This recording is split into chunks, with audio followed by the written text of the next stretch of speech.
He was the greatest P-51 pilot America ever produced, and his own side killed him on Christmas Day. There is a cruelty that exists inside war that no monument ever fully captures. Not the cruelty of the enemy, not the cruelty of battle, but the particular quiet devastation of a man who survives everything the Germans throw at him across years of brutal aerial combat, every anti-aircraft gun, every Luftwaffe fighter, every mechanical failure and weather system and mission that should have killed him, only to be shot down in the final months of the war. By his own side, by mistake, on Christmas Day. That is the story of George Preddy, and it deserves to be told completely, honestly, and without softening a single edge of it. George Edwin Preddy Jr. was born on February 5, 1919, in Greensboro, North Carolina. He was not a large man, not physically imposing, not the kind of figure you would look at across a room and immediately think there is a natural-born fighter pilot, but from the moment he sat inside a cockpit, something changed. Preddy had that quality that flight instructors spend entire careers trying to explain and almost never can. An instinctive three-dimensional awareness of space, speed, and angle that separated truly dangerous pilots from merely competent ones. Where other pilots had to calculate, Preddy felt. Where other men thought in 2 dimensions, he thought in 3 simultaneously. He had learned to fly before the war, using every dollar he could scrape together in North Carolina, taking lessons at a local airfield with a persistence that bordered on obsession. When Pearl Harbor happened in December 1941 and America entered the war, Preddy was already ahead of most men his age. He knew what he wanted. He knew what he could do. He enlisted in the Army Air Forces and never looked back. By 1943, Preddy was in England with the 352nd Fighter Group assigned to the 328th Fighter Squadron as part of the 8th Air Force. The 352nd would eventually earn the nickname the Blue-Nosed Bastards of Bodney, after the distinctive blue paint their aircraft wore on the nose cowlings. The name fit them perfectly. This was a group of pilots who flew with an aggression that made even experienced commanders take note. Preddy fit among them, like he had been built for exactly that purpose. His aircraft was a P-51D Mustang. He named it Cripes-A-Mighty, a mild expletive popular among American servicemen at the time. The kind of words a man says when something astonishes him completely. The name would become one of the most famous markings on any fighter aircraft in the European theatre. To understand what George Preddy accomplished, you first need to understand what aerial combat over Germany actually was in 1943 and 1944. It was not the glamorous dogfighting of popular imagination. It was not 2 pilots circling each other politely until one made a mistake. It was chaos at 500 miles per hour. American bombers, B-17 Flying Fortresses and B-24 Liberators were flying in massive formations deep into Germany to destroy factories, oil refineries, railway yards, and infrastructure. They flew in tight boxes specifically because the combined firepower of hundreds of bombers grouped together could theoretically defend against fighter attack. Theoretically. In practice, the Luftwaffe was tearing those formations apart with a ferocity that was causing losses the American command could barely absorb. Entire crews, 10 men per bomber, were dying in numbers that officers wrote about in careful language designed not to suggest the obvious. The obvious being, without fighter escort all the way to the target and back, the bomber campaign might not survive. The P-51 Mustang changed that equation completely. With external fuel tanks, it could fly from England to Berlin and back. It was fast enough to catch German interceptors. It was agile enough to fight them when it caught them. And in the hands of pilots like Preddy, it became something the Luftwaffe genuinely feared. Through 1943 and into 1944, Preddy's kill count grew steadily. Each aerial victory in the American system was subject to strict verification, gun camera film, witness confirmation from other pilots, physical wreckage reports where possible. You did not get credit for a kill you could not prove. Preddy proved every single one of his.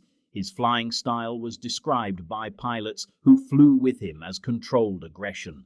He did not attack recklessly. He positioned himself carefully, used altitude and speed as weapons before guns ever came into it, closed the distance with patience, and then struck with a precision that left very little chance for the German pilot to recover. By the summer of 1944, he had become one of the leading aces in the European theatre. Then came August 6th. August 6th, 1944, began as a mission day, like many others, for the 352nd Fighter Group. Escort duty, American bombers heading deep into Germany, the Mustangs flying alongside them, watching the sky, waiting for the Luftwaffe response that almost always came eventually. It came. German Messerschmitt Bf-109s intercepted the formation in significant numbers. The sky over Germany turned into exactly the kind of swirling, violent, close-quarters aerial combat that separated the exceptional pilots from everyone else. Preddy went into it completely. What followed in the next minutes was something that the official USAAF records would later confirm in precise, documented language. George Preddy shot down 6 German aircraft in a single mission. 6. Not in an extended battle over hours, not through a series of separate engagements spread across a day. 6 Bf-109s in one continuous aerial engagement. The gun camera footage confirmed it. Other pilots witnessed it. The paperwork was filed, reviewed, and approved through the verification system that rejected exaggerated claims routinely. 6 kills, 1 mission, confirmed. It was the highest single mission score achieved by any P-51 Mustang pilot in the entire war. After his 5th kill, most pilots would have broken off. The engagement had been extreme. Ammunition was not unlimited. Fuel was always a calculation over Germany. The smart, survivable decision was to assess the situation, determine what resources remained, and fly home. Preddy went back in. He found the 6th aircraft, engaged it, and brought it down. Then he flew home. The mission of August 6th pushed Preddy's total confirmed kills to a number that placed him in territory occupied by almost no other American pilot in the European theatre. He would eventually reach 26.83 confirmed aerial victories. That unusual fraction, the .83, represents shared kills, missions where 2 pilots engaged the same aircraft together, and records attributed partial credit to both. The American system was meticulous enough to track fractions. 26.83. It made George Preddy the highest-scoring P-51 Mustang ace in United States history, a record that has never been broken. That record still stands today. By autumn of 1944, Germany was clearly losing the war, but losing and defeated are not the same thing. The Wehrmacht was still fighting, the Luftwaffe was still flying, and the price of every mission was still being paid in young men on both sides. Preddy continued flying. He continued fighting. He had survived things that killed better prepared men, and he had done it repeatedly, which creates inside a person either paralyzing fear or a particular kind of confidence that is dangerous in its own way. He was 25 years old. His brother William was also flying P-51s with the 352nd Fighter Group. The 2 brothers had somehow managed to end up in the same unit, flying the same aircraft, fighting the same war. The statistical odds of both of them surviving it were not good, and somewhere in the back of both their minds they almost certainly understood this without ever saying it directly to each other. They were from North Carolina. Men from North Carolina in 1944 did not typically say those things directly. December 25th, 1944, Christmas Day.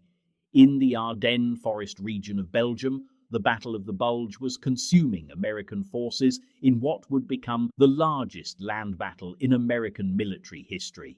Germany's final desperate offensive was pushing American lines back in conditions of extreme cold, poor visibility, and chaos. The sky over Belgium was active with both German and American aircraft. Preddy was flying that day. Christmas was not a day off in a war. His mission brought him low over the Belgian countryside near Liège, a city behind Allied lines, defended by American anti-aircraft positions. He spotted a German FW-190 fighter below him. He went after it. This was George Preddy. This is what he did. A German aircraft visible and within range was a German aircraft he was going to chase. His instincts and his training and 2 years of combat flying told him what to do, and he did it without the hesitation that kills fighter pilots. He dove after the FW-190 at low altitude over the Belgian countryside. American anti-aircraft gun crews on the ground saw aircraft coming in fast and low. They opened fire. In the chaos of the Ardennes battle, in the confusion of the skies above a contested region, in the half-second decisions that anti-aircraft crews had to make, they shot at what they saw. They hit George Preddy's P-51. The aircraft went down. George Preddy was killed. He was 25 years old. It was Christmas Day, 1944. The war in Europe would end in less than 5 months. His brother William received the news. William Preddy would be killed in action himself just 3 months later, in March 1945. Both brothers, both gone before Germany surrendered. Their mother, Nora Preddy, lost 2 sons to the same war within months of each other. There is no way to frame that correctly. There is no language adequate for it. It simply happened, the way terrible things happen in wars,